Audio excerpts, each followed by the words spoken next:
मसीह यीशु में आपकी सलामती हो। जैसे मेरे बहन भाइयों, आपको बाखूबी इल्म है कि हम अपने हर दिन को कलाम मुक़द्दस को पढ़ने और दुआ के वसीले से शुरू करते हैं। सो आए हम इस दिन को तलावत पाक कलाम से शुरू करें। सो आज हम पढ़ेंगे मुक़द्दस पौलुस रसूल ने जो खत रोमियो की कलीसिया के नाम लिखा, उसका 10वां बाब, उसकी पहली आयत से लेकर हम 8वीं आयत तक तलावत पाक कलाम को सुनेंगे। सो बहन भाइयों, यूं लिखा है, ऐ भाइयों, मेरे दिल की आरज़ू और उनके लिए खुदा से मेरी ये दुआ है कि वो निजात पाए, क्योंकि मैं उनका गवाह हूं कि वो खुदा के बारे में गैरत तो रखते हैं मगर समझ के साथ नहीं, इसलिए कि वो खुदा की रास्तबाजी से नावाकिफ होकर और अपनी रास्तबाजी कायम करने की कोशिश करके खुदा की रास्तबाजी के ताबे ना हुए। क्योंकि हर एक जुबान, हर एक ईमान लाने वाले की रास्तबाजी के लिए मसीह शरीयत का अंजाम है। चुनाचे मूसा ने यह लिखा है कि जो शख्स उस रास्तबाजी पर अमल करता है जो शरीयत से है, वो उसी की वजह से जिंदा रहेगा। मगर जो रास्तबाजी ईमान से है, वो यूं कहती है कि तू अपने दिल में ये ना कहे कि आसमान पर कौन चढ़ेगा, यानी मसीह के उतार लाने को, या गहराओं में कौन उतरेगा, यानी मसीह को मुर्दों में से जलाकर ऊपर लाने को। बल्कि क्या कहती है ये कि कलाम तेरे नजदीक है, बल्कि तेरे मुंह और तेरे दिल में है। ये वही ईमान का कलाम है जिसकी हम मुनादी करते हैं। मुक़द्दस पाक कलाम के पढ़े और सुने जाने से हम तमाम सुनने वालों को खुदावंद के पाक कलाम के वसीले से बरकत मिले। आमीन। आए अजीजों, जो हिस्सा आज सुबह तलावत किया गया है, मैं और आप थोड़ी देर के लिए गौर खोज करें।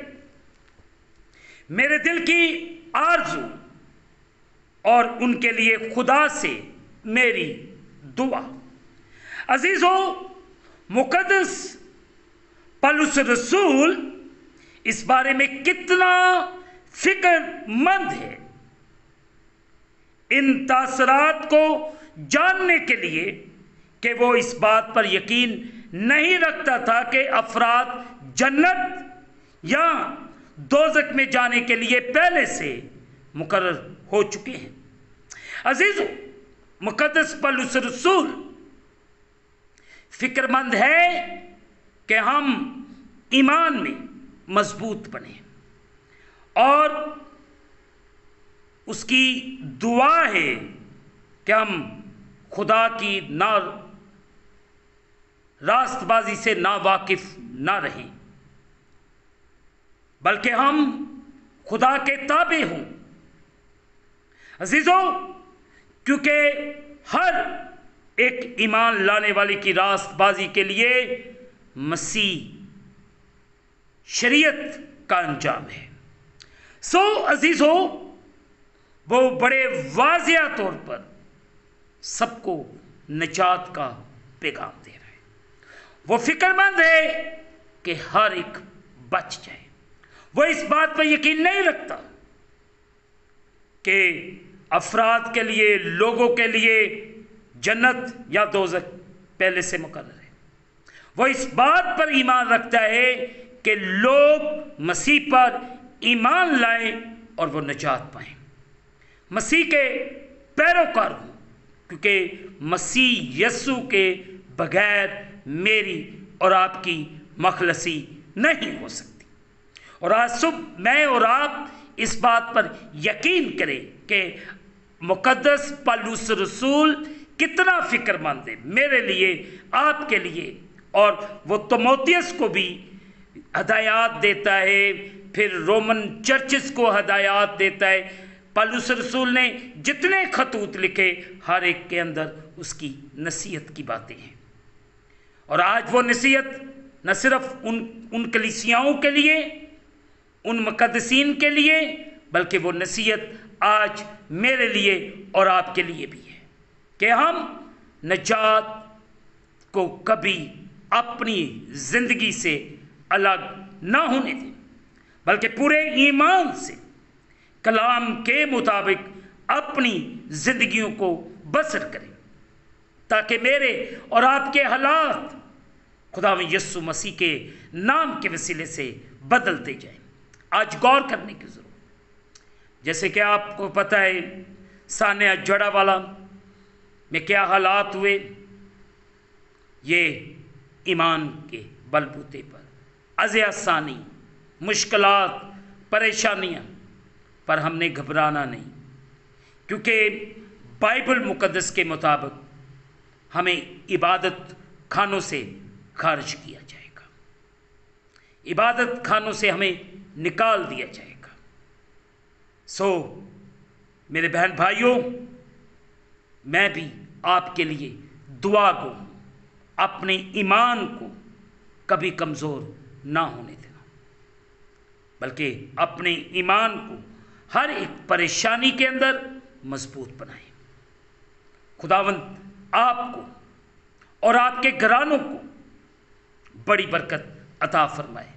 इस वक्त आप जितने लोग सुन रहे हैं, मैं आपके लिए दुआ करूँ कि खुदा आपके परिवारों को मसीह यीशु में बांधे रखे, मजबूत रखे, ताकि आपकी ज़िंदगियाँ खुदावंद यीशु मसीह के नाम में हर रोज़ बढ़ती जाएं। खुदावंद मुझे और आप सबको बड़ी बरकत दे। आमीन। दुआ करें। कादर मतलब खुदावंद, इस वक्त मैं दुआ करता हूँ तेरे प्यारों के लिए जो तेरे सामने झुके हुए हैं, इनके लिए, इनके ख़ानदानों के लिए तुझसे सलामती की दुआ करता हूँ। और ख़ुसूसी तौर पर दुआ करता हूँ फैसलाबाद, तहसील जड़ावाला और सैनमा बस्ती के तमाम मसीही बहन भाइयों की सलामती की दुआ करता हूँ। ऐ खुदावंद, जो इस वक्त बेघर है, बेसहारा है, ऐ खुदावंद तू ही उनका सहारा है, तू ही उनको संभाल, उनकी हिफाजत कर, उनका निगहबान हो। कादर मतलब खुदावंद, पाकिस्तान के अंदर बसने वाले तमाम चर्चेस के लिए दुआ करता हूँ। एक एक चर्च की हिफाजत कर, एक एक पासबान की हिफाजत कर, कलीसियाओं की हिफाजत कर, कलीसियाओं को मजबूत होना सिखा। और जो हमारी नस्लें तुझसे दूर हैं, जो नौजवान बेटे बेटियां तरह तरह के चुंगल, अबलीस के चुंगल के अंदर फंसी हुई, उनकी बहाली के लिए दुआ कर दो। तो करम कर दे, रहम कर दे, इन्हें संभाल, इनकी हिफाजत कर और ईमान की मजबूती अता फरमा। तेरा करम, तेरा रहम कलीसिया पाकिस्तान की बहाली के लिए मांगते। तू अपना रहम कर दे, फजल कर दे। पाकिस्तान के तमाम अदारों के लिए बरकत चाहते। मैं तमाम बिशप साहबान, पास्टर्स, जितनी लीडरशिप है, सब के लिए दुआ कर, सब में यूनिटी, प्यार, मोहब्बत, योगानगत को पैदा कर। हर एक बैरियर्स यीशु के नाम से टूटे, ताकि सब एक होकर तेरे नाम को इज्जत और जलाल देने वाले। ऐ खुदावंद, हम इस दिन को खुदा बाप, बेटे और रूह कुद्दस के नाम से शुरू करते हैं। आमीन। ऐ हमारे बाप, तू जो आसमान पर है, तेरा नाम पाक माना जाए, तेरी बादशाही, तेरी मर्जी जैसे आसमान पर पूरी होती है, ज़मीन पर भी। हमारे रोज़ की रोटी आज हमें दे, और जिस तरह हम अपने कर्जदार मुआफ़ करते, तू भी हमारे कर्ज माफ़ कर। हमें आजमाइश में न ला, बल्कि बुराई से बचा। बादशाही, कुदरत, जलाल हमेशा तक तेरे हैं। आमीन। अब हमारे खुदावंद यीशु मसीह का फजल, पाक रूह की रिफाकत और शरक हाज़रीन पर, तमाम मुक़द्दसीन पर अब से लेकर अब तक होती रहे। आमीन। खुदावंद आप सबके साथ हो और आप सबकी हिफाजत करे और आप सबका निगहबान हो। आखिर में यही कहना चाहता हूँ कि आप इस चैनल को सब्सक्राइब करें, लाइक करें, शेयर करें और बेल आइकन को प्रेस करना ना भूलें। जैसे ही आप बेल आइकन को प्रेस करेंगे तो इस चैनल पर बनने वाली हर एक नई वीडियो की नोटिफिकेशन आपको बर वक्त मिलेगी। खुदावंद आपको और आपके घरानों को बड़ी बरकत अता फरमाए। आमीन। खुदावंद आप सबके साथ हो। आमीन।